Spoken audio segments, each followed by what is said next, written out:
Thank you, Stephen, and thank you to PWI for inviting me here. It's great to see a full house from the rail sector. So, Stephen said, my name is Andrew Ebrill. I work in the Department of Transport here in Dublin, and my plan for the next 30 minutes is to provide an overview to the development of our strategic rail review, which we have developed in conjunction with the Department for Infrastructure in Belfast. But first, I'll provide a context. I'll talk about how we see the rail system in Ireland today, talk about policy for both public transport generally and then more specifically for rail, before I get into some of the ongoing investments and what's proposed in the rail review and why. And I'll finish up with next steps. And I think Sam will keep me on the straight and narrow, so I'll try to keep it to the 30 minutes. So, where are we today? What's our view in the Department of Transport in terms of rail? So I think it's kind of a glass half full, glass half empty story, and that'll be the theme for the next couple of slides. Rail has improved in Ireland since I was in my 20s. Over the last 20 to 25 years, we can definitely see improvements. It wasn't in a good place in the 1980s or 90s, bar a small number of exceptions. Since then, there's been significant investment in the rail network. So protection and renewal investment has provided for a much more robust network than was the case, say, 20 or 30 years ago. There's been some new infrastructural developments, tracking to the west of Dublin on the Cork line. Commuter services in Dublin and Cork have improved significantly. There's a far higher frequency. The fleet is relatively new. Now, there are some exceptions to that, but it's a lot newer than when I was small. A lot of the fleet was purchased in the 2000s, so it's relatively modern. There are far more services in general. There's an hourly service on the flagship from Dublin to Cork. I think it was only like 5 or 6 trains on that line a day 20, 25 years ago. There are more services generally, and with the move to rail cars, etc., the system's a lot more efficient than it was, say, 30 years back. So lots of improvements. Glass half empty, there's still a way to go. You can see in the map there of the rail network in the northwest and North Midlands of the island, there's a significant gap in coverage. Obviously, well, not obviously, but it happens that about 100 years ago there was a far greater coverage, and I might touch on that later. Much of the network is still single track, and I sometimes forget that myself. So it's double track from Belfast to Dublin to Cork. Most of the rest of the network is single track, which obviously provides capacity constraints if you want to improve frequency or speed. Very little of the network is electrified, only about 3%. Our DART along the Dublin East Coast is electric, obviously. Outside that, it's all fossil fuels. And while some lines are competitive on speed, particularly think Dublin, Limerick, Dublin, Cork, much of the network still wouldn't be as competitive as the private car network, partly because we have a good motorway network in Ireland, which we didn't have, say, 30 years ago. That's the background. More on background. Rail passenger numbers, they're healthy. If you look at the graph there, it's gone from 30-odd million passengers a year in 2004. It's now approaching about 50 million. We had the obvious collapse during COVID, nobody's fault there. So we're about 50 million rail passengers per year, so almost a million a week. That's the positive. Less positive is the market share. Rail's market share is still modest when you compare it to other modes of transport. It's only about 3%. Public transport in general, actually, is relatively modest at 8%. Active travel is about 20%, and the private car is dominant. Now, to be fair, there are national market share figures. If you look at places like Dublin or Cork, rail would be significantly higher than that, as you'd expect. Context, keeping with it. Why is it like this? Well, one of the reasons is the financial context. So if you look at the graph there, this shows public transport, so not just rail, but rail is a big part of it, capital expenditure per year from 2004 up to this year. And you can see that up to about 2008, there was a significant increase in public transport investment. We were kicking in at about 900 million a year. Now, that excludes EU money, but Irish capital taxpayer money. And then we had an almighty financial crash for our international audience who might be so familiar around 2008, 2009, and spending came way down. And arguably, public transport investment lost most of a decade because of that. And it wasn't until about 2020 you can see the figure really started to increase again in terms of capital investment in public transport. And given the lag that it takes between spend and delivery, it's only around now and over the next couple of years we'll start to see the real benefit of that, arguably. And that's the context for the glass half empty, glass half full rail system and indeed public transport system in Ireland. We did some really good things up to about 2008, 9, 10, but because of the crash, a lot of public transport infrastructure was on ice for about 8 or 9 years. So, policy framework, I won't spend too much time on this, conscious of the half hour. Broadly speaking, Department of Transport sets the policy framework. We provide the money through the taxpayer. Some of that goes directly to Irish Rail. Some of it goes through the National Transport Authority, which allocates funding for new public transport and rail projects.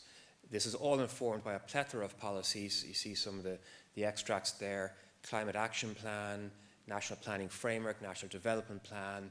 They inform the policies by which we oversee the rail system. And the next slide here will summarise that. A big one is decarbonisation, the Climate Action Plan. This is informing much of our work. We need to have carbon emissions from 2018 levels by 2030, and we need to hit net zero by 2050. So the paradigm to do that is avoid, shift, improve. We need to avoid some transport journeys by bulking up and housing density. That takes time, arguably decades. What's really relevant here is we need to shift from the private car towards public transport and active travel, and rail has a real role to play there. And for the private car travel that does occur, we need to electrify. So decarbonisation means that rail is now arguably more important in the pecking order than it used to be, say, 30, 40 years ago from a policy perspective. We also want to improve connectivity, we also want to improve accessibility, and transport-orientated development swings back to decarbonisation. That's about building up housing densities around our transport nodes like rail stations. And as people will know, certainly the domestic audience here, we have a real housing problem in Ireland in terms of a shortage of accommodation. So we think transport and land use need to come together. That just shows there the market share, the right-hand side. Public transport, 8%, like I mentioned earlier. We want to more than double that to 19% by 2030. And rail will be part of that. How do we view proposed projects? This is, again, one of our policy documents.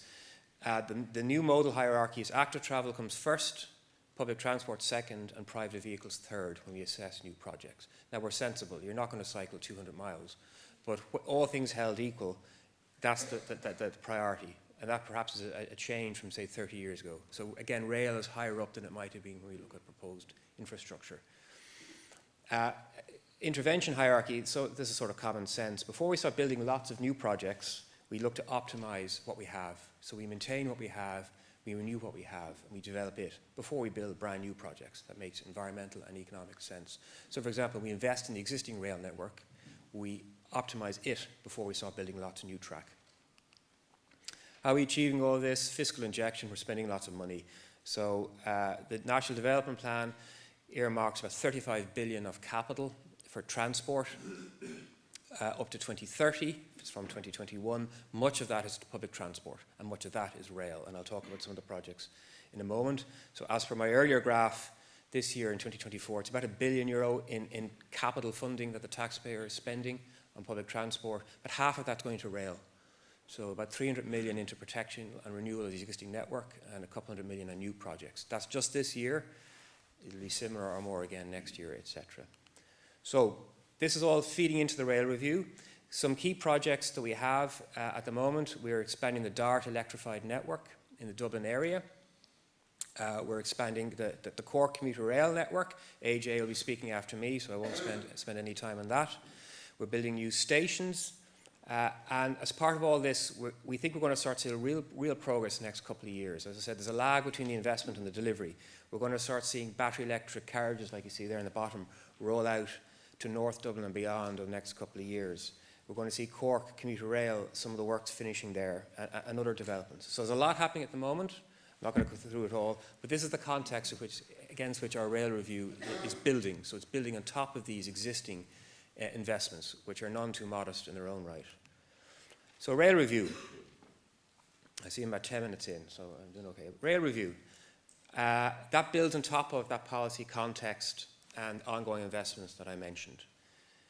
It was decided to have a strategic look at the rail review, partly because the programme for government wanted to assess the case for higher speed rail, and our new government came into being in 2020. It's not so new now. We're 4 years in. Also because there was groups who were advocating for a reopening of the Western Rail Corridor, part of it that is, and there were varying views on that.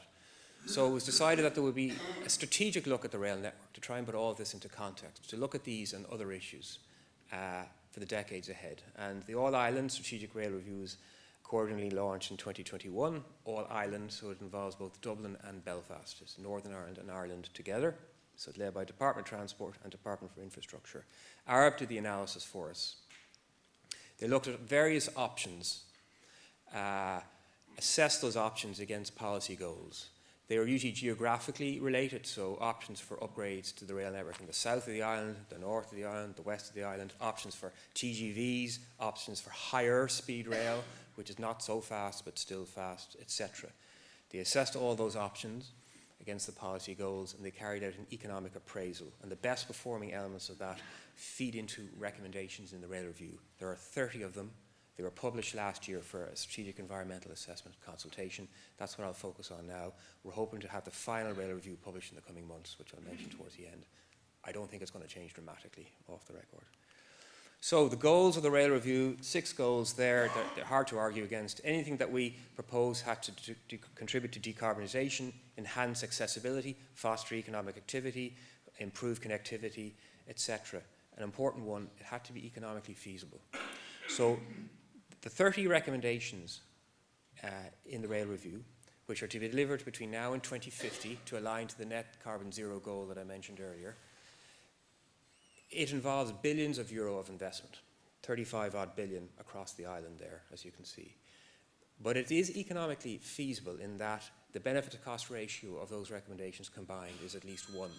So it makes economic sense. If you can raise the capital, the benefits at least equal the costs. And that's probably conservative, because benefits arguably don't monetized benefits don't capture all the indirect benefits. So this is a feasible project, a feasible proposal, which makes economic sense in terms of benefit to cost ratio. And that was important for us. So this is not just a wish list, which has no rationality. And what it proposes is to move from what we have on the left at the moment, more or less, to what we have on the right by 2050. So I'll start by why it's not there, because this is where coming back to the rational analysis piece. This is not a train enthusiast wish list. This is rational against our policy goals. There's no sprawling TGV lines in this proposal, 300 kilometre per hour trains. We looked at that. It wasn't economically feasible. The costs way outweigh the benefits. There's no sprawling rail lines in West Cork, up around South Donegal, etc. We looked at all of that. Again, the costs were higher than the benefits, and for environmental and economic reasons, it wasn't a rational proposal. Very low populations, much better to transport by bus. So what we do have here is something that in aggregate makes economic sense. And in summary, it involves, again, consistent with the earlier policy, developing our existing network. So on the existing rail lines, double tracking much of what's single track. So we double track from, for example, Portarlington to Athlone. We double track to Kilkenny. We double track from Maynooth to Mullingar. We increase the line speeds on the intercity network from a top speed of 160 kilometres at the moment to 200 kilometres, so higher speed rail. We electrify much of the intercity network. And we build new lines. The North Midlands, there's a new line going through Cavan and Clones, etc. We have a line from Portadown to Derry, Londonderry, and a spur to Letterkenny and Donegal. We reopen part of the old Western Rail Corridor from Athenry to Claremorris. We quadruple track some of the infrastructure around Dublin, and there's capacity upgrades as well towards Belfast. So it would increase the rail network, and it would improve it dramatically, but it's still rational, and it doesn't give something to everybody, which I think is important in all of this. This shows it's the same map again there on the left, but at this time it shows what the electrification drive. So dark green are the lines that would be electrified. So Dublin Cork would be electrified, Dublin Belfast, Dublin Galway.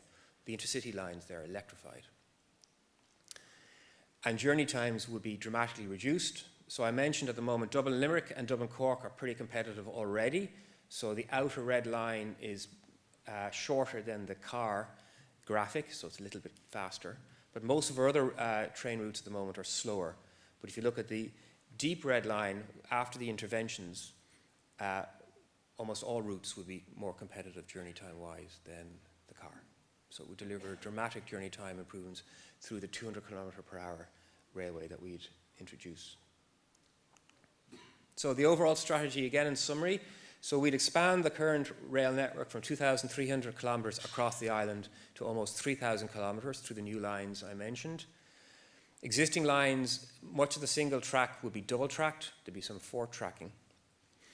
The railway would be decarbonised, primarily through intercity electrification, and then we keep the door open for the more lightly used lines. Is it battery or is it hydrogen? Arguably hydrogen, the jury's out on that, but it's there as a possibility for future. As I said, we increased the line speeds on the intercity spine from 160 to 200 kilometres per hour. That has a very significant impact on journey times for a small island. Frequency goes way up. The trains from Dublin to Cork at the moment are hourly. We'd have the same or better across all intercity routes in future. Airports and ports would be connected, so Dublin Airport would have a heavy rail link in addition to Metrolink. Ports would be connected. Dublin actually would also have a tunnel linking the Dublin-Belfast line over to Houston, and it's a somewhat different approach to what was on the table about 15, 20 years ago, but it's not a million miles from it in terms of linking the northeastern railway spine to the southwestern. Rail freight would grow. This would provide for improvement in infrastructure which facilitate rail freight, which is a very small market share at the moment. And passenger market share would at least double. At the moment, I said it's a very modest 3%. It would go to at least 6% and higher if we have demand management measures, which brings into call other aspects of transport policy. And overall, this would provide for rail being a backbone to our public transport system. In my head, analogous to what motorways are to the road network. And we built a very good motorway system in Ireland over 15 or 20 years. And that is the backbone to our road network. And I think rail could be the same for public transport. So we'd integrate to buses and active travel for more local journeys through this backbone. And for those who might be cynical and think it can't happen, and I'd understand that, we did it for motorways. So within about 15, 20 years, Ireland built a world-class motorway system. We've over 1,000 kilometres of motorways. We had almost nothing in the early 90s. So we're looking at something similar again in rail. So this is rail's moment, which arguably it missed in part thanks to the financial crash that I mentioned earlier. And goals like decarbonisation are a big part of all of this. So this is a graphic, we have it in the rail review. If the recommendations were delivered, there'd be lots of improvements. 80% of train kilometres would be delivered by electric trains. That's the intercity electrification drive. The rest could be battery or hydrogen. Carbon footprint would be much, much lower. There'd be far more people living close to a train station, 700,000 more people. Journey times would be significantly reduced between our cities by 50% in some cases. Hourly services at least between our cities, and some cases rising to half hourly. And then on the rural and regional lines, as we call them, there'd be a service at least every 2 hours. So again, a significant increase there. The ports and airports would be largely connected by rail in a way that they're not now, particularly Dublin Airport and Shannon Airport. And the connectivity and accessibility and benefits arising from all this investment, as I said earlier, would at least equal the costs. So it makes high-level economic sense. Now, we're clear in the rail review to say that this is the high-level strategy. It's the framework out to 2050. We give a high-level phasing in the rail review as to what could be delivered for each of the decades out to 2050. But each of the projects would be subject to separate appraisal through the normal public appraisal process. So this is our high-level strategic view, but then there'll be appraisal on a project-by-project basis in the normal fashion, which could change some of the output somewhat. But this is the strategic framework that we envisage. So this was published last year for primarily a strategic environmental assessment, but unsurprisingly, the majority of comments that came through were not on the strategic environmental aspects, but were on the policy proposals and the infrastructure proposals. There was about 470 comments received. Most of them were positive. There were some issues raised around, well, could we further increase connectivity in the northwest? What about connections with the DART in the southeast? What about accessibility issues? Have we dealt with them sufficiently? Some people calling into question the economics of it, etc. So we're dealing with those at the moment. I think most of them we can answer and address. We might be able to give the answer that everybody would like, but we have examined the comments. We're feeding them into the final version of the report at the moment.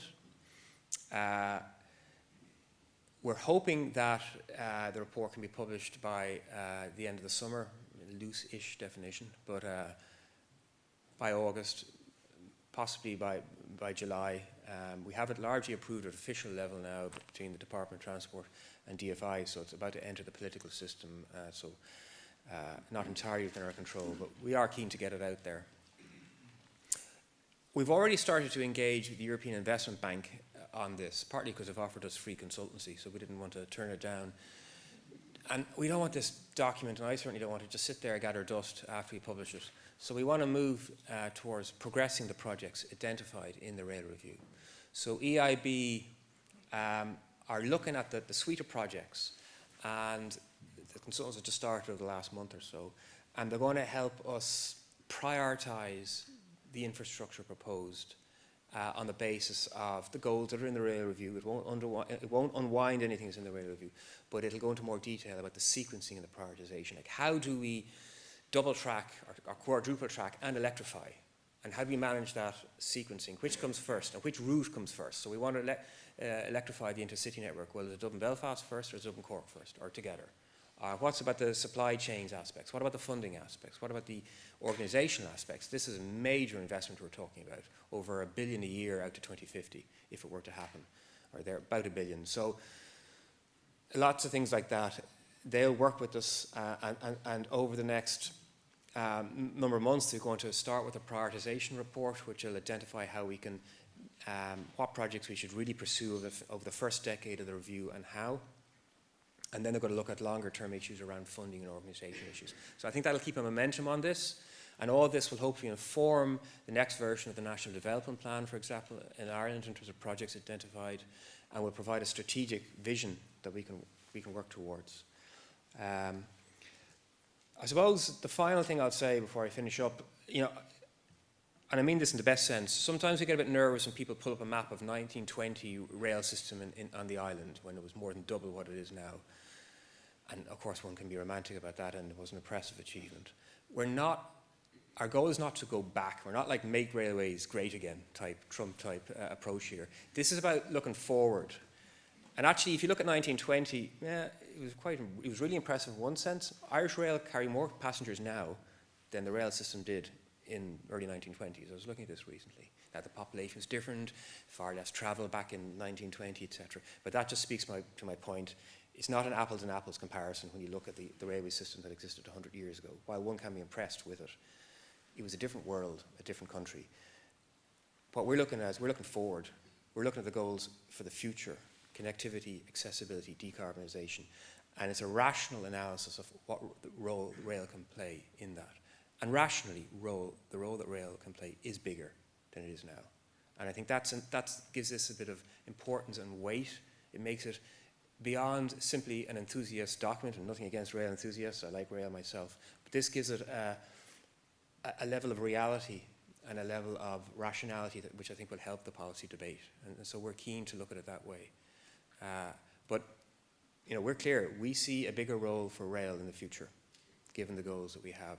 And I think it has is it a positive future? There's a lot happening at the moment, and by virtue of this rail review, I think there's a lot more that can happen in the decades ahead.